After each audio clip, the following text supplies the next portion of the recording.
Hi, I'm Shashank Bhargav, and you're listening to Three Things, the Indian Express news show.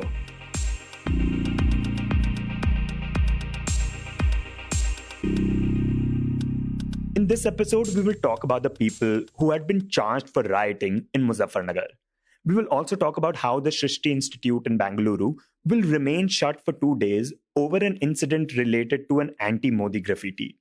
But first, we talk about the food price rise. On Monday, the National Statistical Office released data that showed that the retail food inflation has risen to a 6-year high of 14.12%. In this segment, Indian Express's rural affairs editor Harish Damodaran joins us to talk about what has led to this rise, when it will decline, and whether the government can do anything about it. Harish, the consumer price index inflation for December was at 7.35%, and the retail food inflation was at 14.12%, which is the highest it has been in 6 years. Could you give examples of how we are seeing this being manifested, and what exactly has led to this? I think the most obvious manifestation is onions.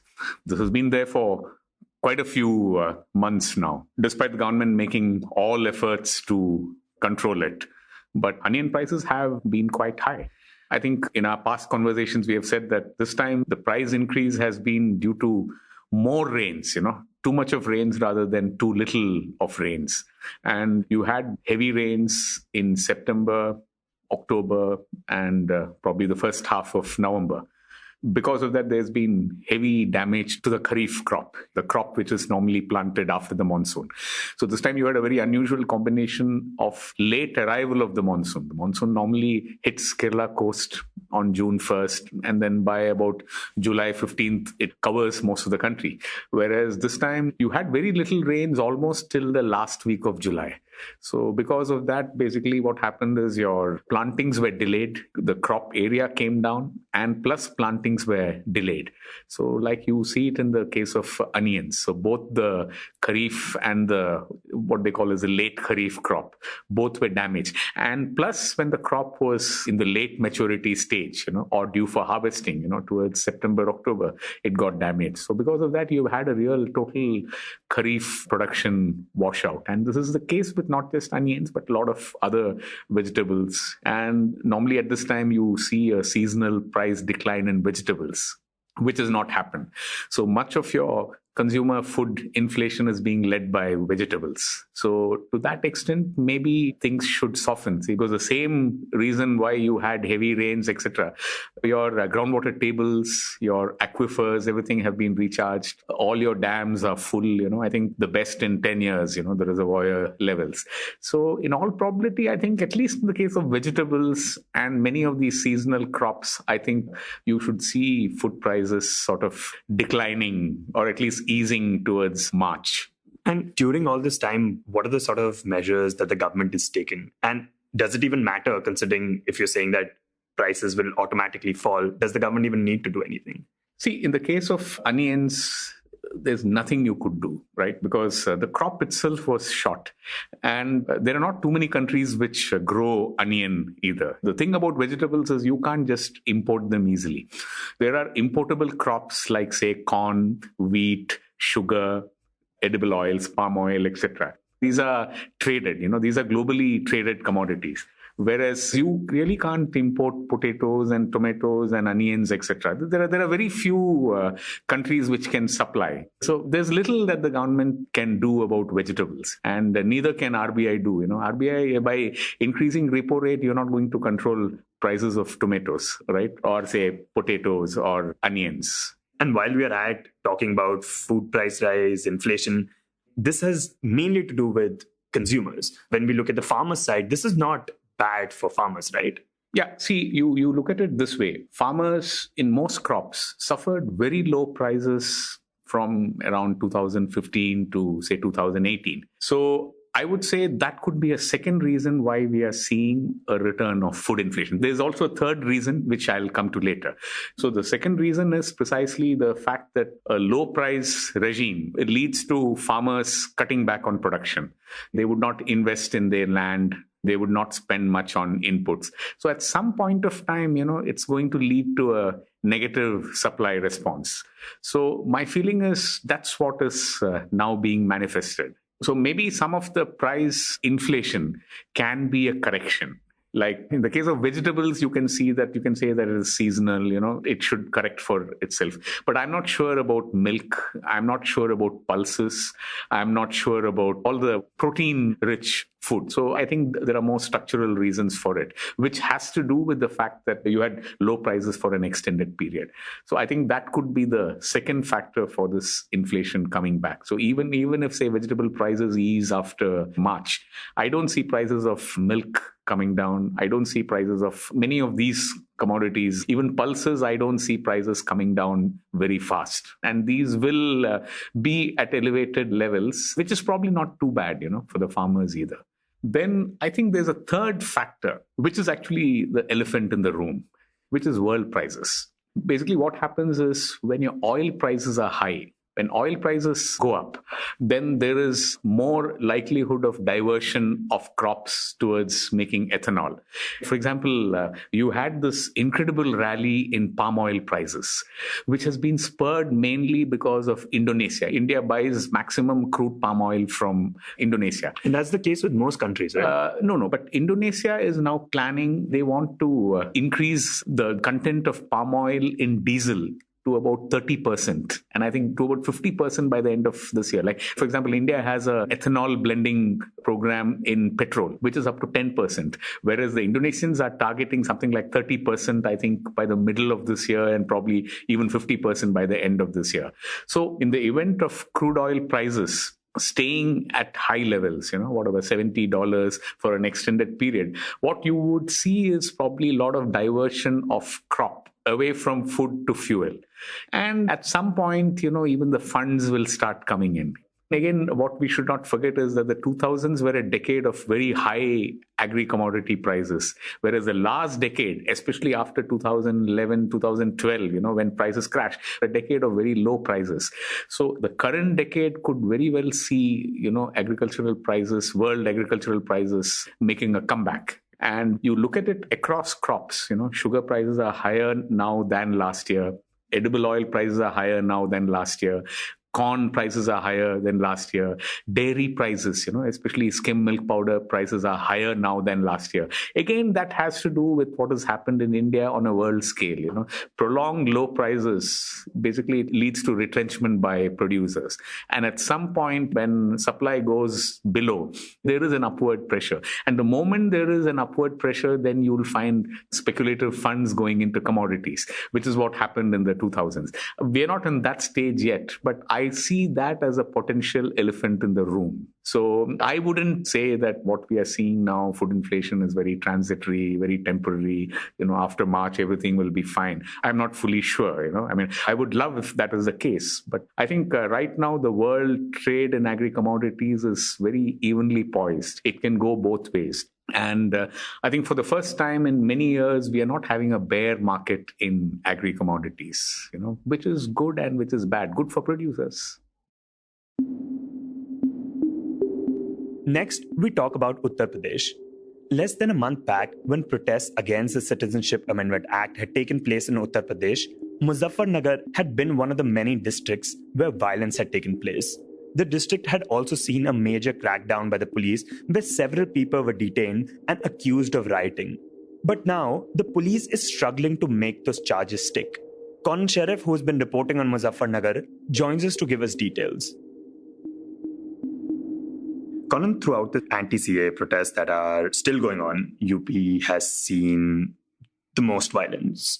At least 20 people have died. Less than a month ago, we saw hundreds of people being detained, public property being destroyed, and a crackdown by the police. Now, Muzaffarnagar, of course, had been one of the districts where we saw this happening.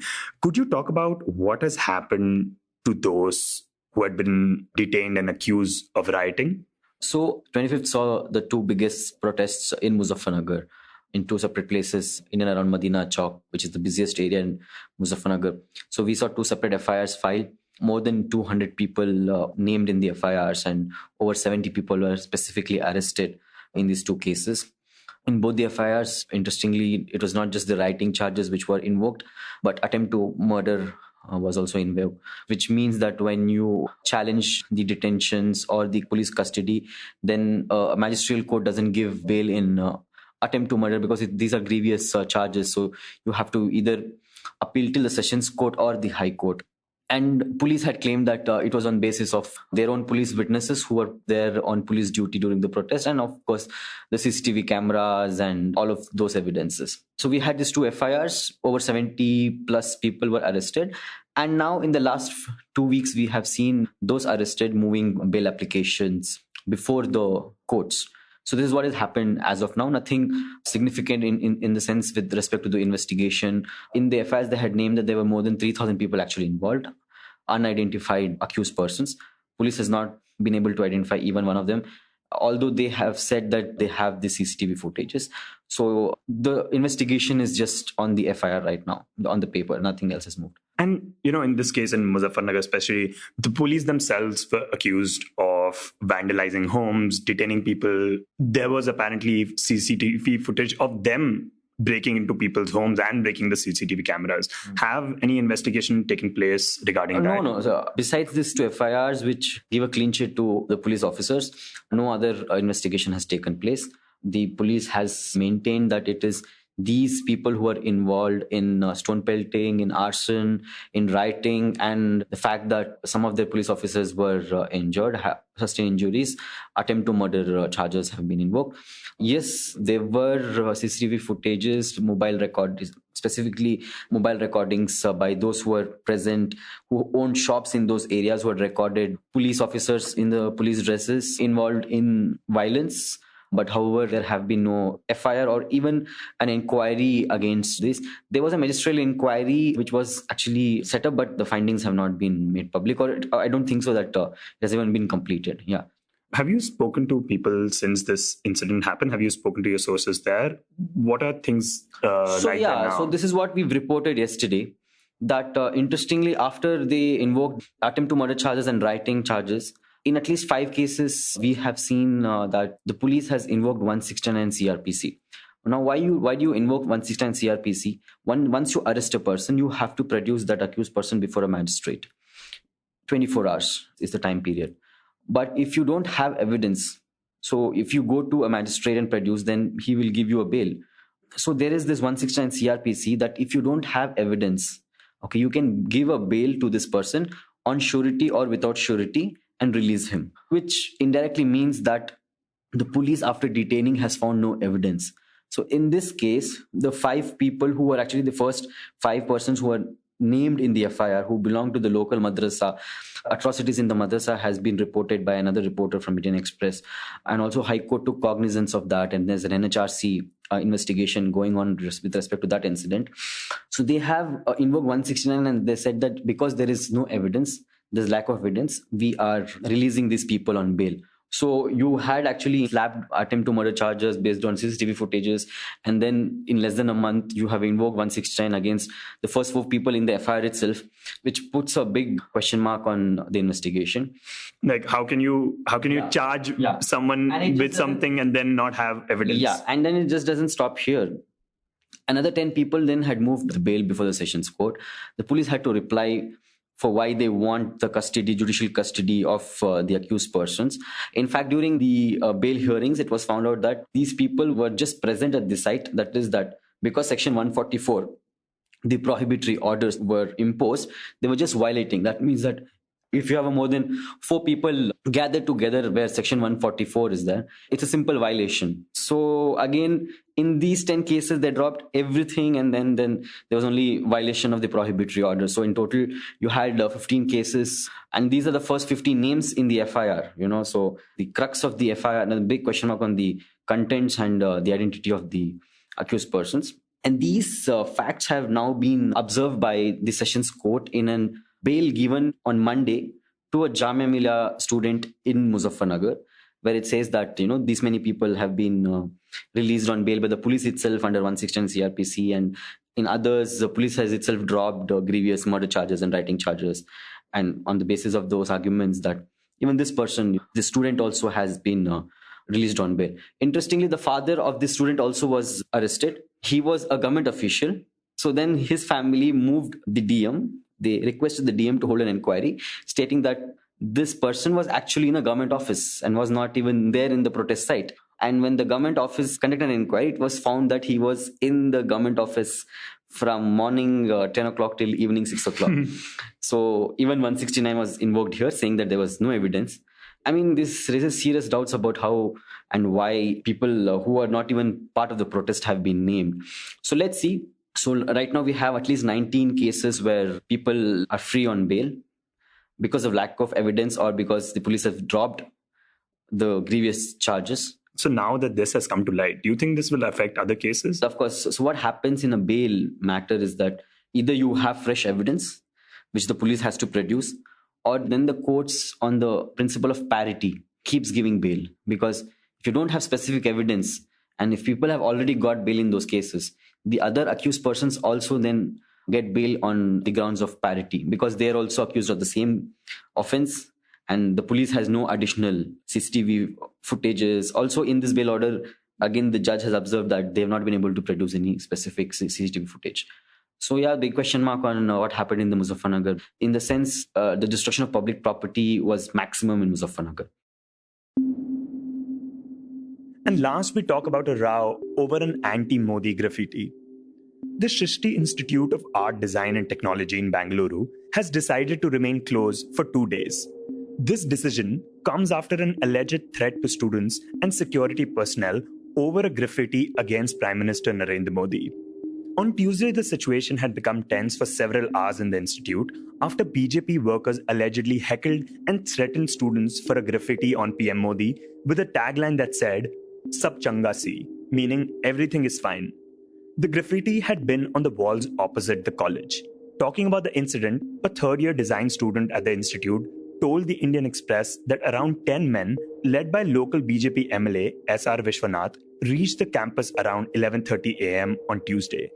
The students said that the political leaders who came with the MLA, accompanied by some residents from the neighborhood, started threatening the security to let them in, saying that they wanted to discuss the graffiti that appeared on the wall.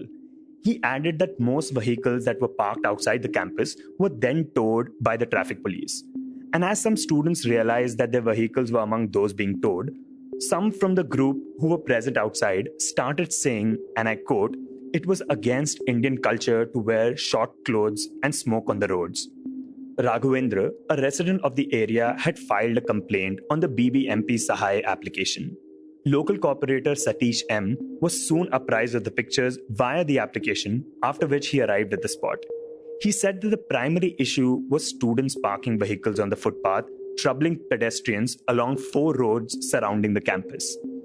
He said the graffiti on the PM was offensive to many, including party workers, and hence was covered using paint.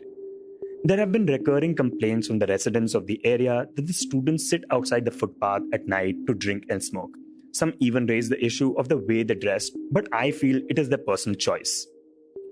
Students added that the management met them on Tuesday, asking them to follow a dress code and to avoid being late at night. You were listening to 3 Things by the Indian Express. Today's show, as always, was edited and mixed by our producer Joshua Thomas. If you like the show, then do subscribe to us wherever you get your podcasts. You can also recommend the show to someone you think will like it. Share it with a friend or someone in your family. It's the best way for people to get to know about us. You can also tweet us at Express Audio and write to us at podcasts@indianexpress.com.